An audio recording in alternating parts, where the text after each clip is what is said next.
This video was requested by a learner. Manuela asks, what's the difference between cringe and cringy, and how do I say them correctly? That is so cringe. Hello, my name is Tino Trevor, and today we're talking about the difference between cringe and cringy. Let's start with how to pronounce the words. Cringe is a single syllable word. Cringe, cringe, cringe. Cringy, on the other hand, is a two-syllable word. Cringy, cringy, cringy.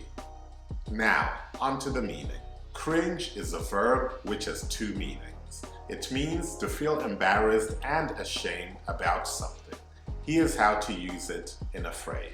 I cringe every time I see pictures of my young self trying to be cool. To cringe also means to pull back in fear of something that may potentially harm you.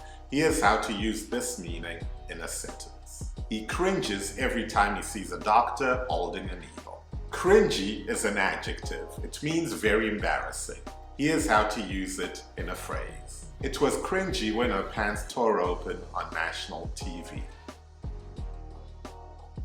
Yeesh. Talk about a wardrobe malfunction.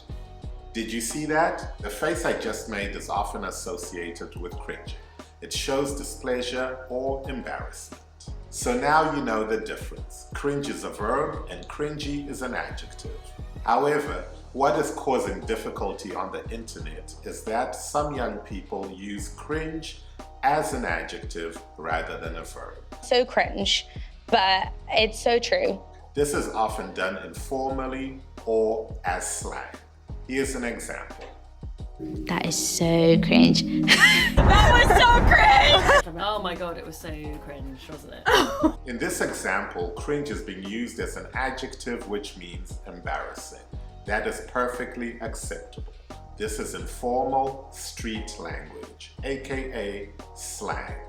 That's it for today. I hope you found the lesson useful. Until next time, cheers, peace out.